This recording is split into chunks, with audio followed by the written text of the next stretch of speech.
నమస్తే సార్. ఇప్పుడు నేను చిట్టిబాబు గారు ఎలా ఉన్నారు? Always all right. మీరు ఎప్పుడు అలా సార్ అంటే ఈ ఇష్యూ పక్కన పెట్టేస్తే ఇప్పుడు మొత్తం దేశం మొత్తం మాట్లాడుకుంటున్నారు పుష్పరాజ్ అల్లు అర్జున్ గారు. సినిమా చూసుంటారు సార్ మీరు? రెండు సార్లు చూసారు. ఓ త్రిపురనేని చిట్టిబాబు గారు 2 సార్లు సినిమా చూసారంటే ఆయనకి ఎక్కేసి ఉంటుంది సార్. ఏంటి సార్ మీ ఇంటికి ఏం చెప్తారు మీరు? అంటే సినిమా గురించి మాట్లాడే ముందు ఒకసారి అల్లు అర్జున్ గారి గురించి మాట్లాడతారు. సో అప్పుడెప్పుడు ఎలక్షన్స్కి ముందు ఆయన అక్కడికి వెళ్ళారు, దాని గురించి కూడా మీరు మీ ఒపీనియన్ చెప్పారు. బట్ ఎక్కడో కొంత ఒక వర్గానికి సంబంధించిన అభిమానులు సినిమాని ఆపేస్తాం, సినిమా ఫ్లాప్ చేస్తాం, రకరకాల ఈ సులువు వాళ్ళు వాగేవాళ్ళు ఏమి పీకలేరమ్మా. వీళ్ళు ఎవరు ఒక సినిమాని ఆపలేరు, ఒక సినిమాని పెంచలేరు. దేవరాని ఏం చేశారు, ఏం పీకగలిగారు? దీన్ని అలాగే వీళ్ళు ఊరిన పిచ్చిపోకూడదు, వీళ్ళు అలా అల్లరి చేసే సినిమా ప్రేక్షకులు కాదు. సినిమాను ప్రేమించే ప్రేక్షకుడు ఎవడు ఒక సినిమాని నాశనం చేయాలని కోరుకోడు.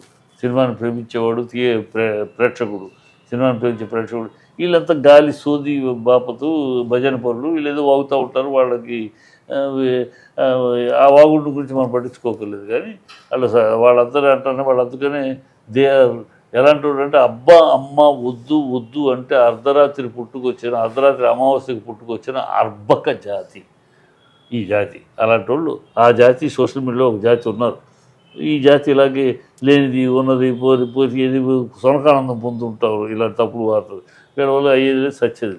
ఇప్పుడు ఆ సినిమా ఇవాళ 2000 కోట్లు చేస్తుందా ఏమిటి అనే విషయం వేచి చూడవలసిన విషయం. నా దృష్టిలో 4 డేస్ 50 క్రోర్స్ చేసి సెకండ్ వీక్ ఏంటి చూడాలి. ఇప్పుడు నా క్యాలిక్యులేషన్లో కొన్ని ఉన్నాయి. ఫస్ట్ పుష్ప 1లో సినిమాలో కొన్ని ట్రాక్స్ బ్రహ్మాండంగా ప్రజలు మెప్పించింది. ఆ లవ్ ట్రాక్ చక్కటి ఎంటర్టైన్మెంట్. సినిమా మొత్తం ఆ లవ్ ట్రాక్ ఫుల్ ఎంటర్టైన్మెంట్. ఆ అమ్మాయిని బట్టలు ఇప్పేసి చెయ్యాలి అనే సీన్లో సెంటిమెంట్ డ్రామా, వీడు వెళ్ళి ఫైట్ చేసి సూపర్ డ్రామా. ఈ రెండు బాగా పండిని ఇక యాక్షన్ పార్ట్ ఉన్నాయి. అందువల్ల సినిమా ఫుల్ ఫ్లెడ్జ్డ్ సినిమాగా అందరూ చూసే యూత్ లేడీస్ కూడా చూడగలిగే ఒక సినిమాగా. ఇప్పుడు ఈ సినిమాలో ఆ ట్రాక్ మిస్సింగ్, ఆ ఎంటర్టైన్మెంట్ పార్ట్ అనేది లేదు అసలు సినిమాలో. స్టార్ట్ టు ఫినిష్ ఫైట్లు యాక్షను ఎమోషనల్ అంతే. ఎక్కడ ఒక చక్కటి లబ్స్ అయిన ఎంటర్టైన్మెంట్ లేదు. మ్యూజిక్ ఒక్క సాంగ్ తప్పితే ఆ సినిమాతో పోలిస్తే 3 పాటలు ఆ సినిమాలో మళ్ళీ మళ్ళీ చెవులో హాంటింగ్. సామి అనే పాట కానీ, శ్రీవల్లి పాట కానీ, వంట అంట పాట కానీ ఎన్నిసార్లు విన్నా మళ్ళీ విన్నా చెవులు మళ్ళీ సినిమాని చూపించేటట్టు తీసుకెళ్ళి, అలాంటి సినిమా అలా మళ్ళీ సినిమాకి వెళ్దాం, పాట కోసం వెళ్దాం అనే పాట దీంట్లో లేదు. బాగున్నాయి అంతే పాట. అమ్మాయి స్త్రీలు ఇలా పాట ఏదో దుమ్ము లేపుద్ది గమ్ము లేపుద్ది అంటే ఏమీ లేపరా, అక్కడ లేపింది ఏమీ లేదు, ఏదో ఉందంతే, పర్వాలేదు అంతే. స్టెప్స్ అయ్యి ఆ పాటలోనే బాగుంది. ఫీలింగ్ పాటల్లో సూపర్ స్టెప్స్.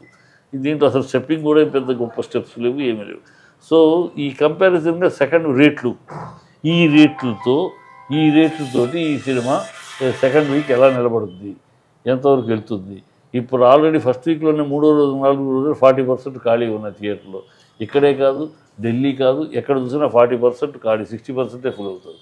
సో ఈ రేట్ల వల్ల ఈ పిక్చర్కి ఉన్న ఓన్లీ యాక్షన్ పార్ట్ బాగా తీశారు. 2 ఎపిసోడ్లు కళ్ళు గగురుపోయేలా తీశారు. ఫస్ట్ ఎపిసోడ్ జపాన్ ఈ హాలీవుడ్ సినిమాలో చూసామా, తెలుగు సినిమాలో అంత ఆ లెవెల్లో తీశారు. Fight extraordinary. జాతరలో ఎరగదీశాడు పర్ఫార్మెన్స్ ఈ 2 ఎపిసోడ్లు. కానీ ఈ 2 ఎపిసోడ్లు ఆడియన్స్ని మళ్ళీ చూడటానికి తీసుకొచ్చే ఎపిసోడ్లు కాదు. బాగున్న ఎపిసోడ్ బ్రహ్మాండం. ఒకసారి మొదటిసారి చూసినప్పుడు కళ్ళు బయలుకి ఎవరు చూస్తారు. దానికోసం మళ్ళీ 2వ సారి వెళ్తామా వెళ్ళాం సార్. మీరు మరి నేను 2వ సారి ఎందుకు వెళ్ళానంటే 2వ సారి ఎందుకంటే నేను వెళ్ళి చూసినప్పుడు వీళ్ళేదో ట్రోల్ చేస్తున్న డైలాగులు నాకెక్కడ పెద్దగా అనిపించలేదు. ఇవన్నీ ఏం మామూలు కథలో నడిచిపోయింది. కథలో నాకు ఏంటిది, ఈ కథలో ఫాలో అయ్యాను నేను, ఎక్కడ ఇలాంటి కాంట్రవర్సీ వెళ్ళదు లేటని అందుకని 2వ సారి వెళ్ళాను. నేను తప్పు చూస్తున్నాను సినిమా నేను చూడటం. అప్పుడు 2వ సారి వెళ్తే అప్పుడు ఇది అనవసరం, వీళ్ళు అసలు కథ ప్రకారం అనే మాట పట్టుకొచ్చి సరే గుండు కొట్టించింది పవన్ కళ్యాణ్ అంటించి, అయితే గుండు కొట్టించే సీను వాళ్ళ గుండు కొట్టిస్తారు. దాని పవర్ ఏంటి, పిచ్చనా కొడుకులు పిచ్చగోవాగుళ్ళు, ఈ బుద్ధి జ్ఞానం లేని. అదే చెప్పాను, అబ్బా అమ్మ వద్దు వద్దు అంటే అర్ధరాత్రి అమావాస్యలో పుట్టిన అర్బకు జాతి అలాగా మాట్లాడుతూ ఉంటారు. సార్ అంటే సో రిలీజ్కి ముందు ఒక చిన్న వార్ అయితే నడిచింది, మెగా వర్సెస్ అల్లు ఫ్యాన్స్ అని. బట్ మొన్న ఒక 2 days back and Allu Arjun గారు మాట్లాడుతూ ఆయన personally note thank you Kalyan బాబాయ్ అని చెప్పారు. ఆయన డిప్యూటీ సీఎం కళ్యాణ్ బాబాయ్కి కూడా స్పెషల్లీ థ్యాంక్స్ అని చెప్పారు. సో ఆయన అలా చెప్పడంతో ఈ వార్కి ఇక్కడితో ఒక ఫుల్ స్టాప్ పడిపోతుంది అనుకోవచ్చా? ఇక మళ్ళీ ఇక అది ఫుల్ స్టాప్ అసలు వాళ్ళ మధ్య వార్ లేదమ్మా. కానీ అది ఫ్యాన్స్ మధ్య ఫ్యాన్స్ అది ఊరినే ఇప్పుడు మన గన్ షాపులో ఎంత ఘనంగా చెప్పాడు చిరంజీవి గురించి, చాలా ఘనంగా చెప్పాడు కదా మనాడు అర్జున్. సో అది ఎవరు ఫ్యాన్స్ మధ్య మా హీరో కన్నా ఈ హీరో ఎదిగిపోతున్నాడు, ఇది ఈ హీరో మా హీరో ఇంకా రీజనల్ లెవెల్లో ఉన్నాడు, వీళ్ళేమో మా హీరో రీజనల్ కాదు నేషనల్ ఇంటర్నేషనల్కి ఎదిగిపోయాడు, మీ హీరో రీజన్లోనే ఉన్నాడని వాళ్ళు అంటాం. ఈ ఫ్యాన్స్ మధ్య ఈగోలు ఇవి అంతే చెప్తే. కుటుంబంలో సంతోషం, మన కుటుంబంలో అర్జును ఇంటర్నేషనల్ హీరో అయ్యాడంటే, ప్రభాస్ అయ్యాడు, వాడు మనాడు అయ్యాడంటే సంతోషపడతారు. అంతే డెఫినెట్గా ఈ విల్ బి ప్రౌడ్. తన మేనడు మీద ప్రౌడ్గా ఉంటాడు చిరంజీవి, అంతేగాని ఈర్ష్యపడ్డు కదా.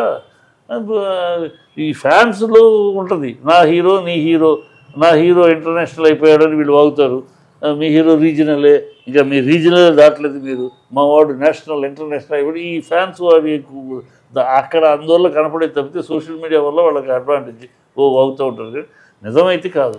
నిజమైతే ఎక్కడో ఒక మారుమూల ఒక ఈర్ష్య ఉండొచ్చేమో. చిరంజీవి గారి బ్రాండ్ మీద, చిరంజీవి గారి హ్యాండ్ బ్యాగ్లో ఉన్న వాళ్ళు ఎవరు సాధించలేకపోతున్నారు. అలా కాకుండా అల్లు అని సపరేట్గా స్టార్ట్ అయిన అర్జున్ చేయగలుగుతున్నాడు. ఆ క్రెడిట్ మనకు రావట్లేదు. అల్లు అర్జున్ సక్సెస్ ఆ క్రెడిట్ మనకు రావట్లేదు అనేది ఎక్కడో ఉంటుంది. అది డెఫినెట్గా ఉంటుంది. అది ఎక్కడో ఒక మూల ఉంటుంది. అంతే. అది లేదు అనే మాట అబద్ధం లేదు అంటే ఇక్కడెక్కడో కొలుకుతూ ఉంటుంది. మన బ్యాండ్ బ్యాగుల్లో ఉన్న వాళ్ళు ఎవరు వెళ్ళలేదే. నేను ఈ బ్యాండ్ వ్యాగన్ కాదు, నేను అల్లు రామలింగే మనవాడిని, అరవింద్ కొడుకుని, అల్లు అర్జున్ని.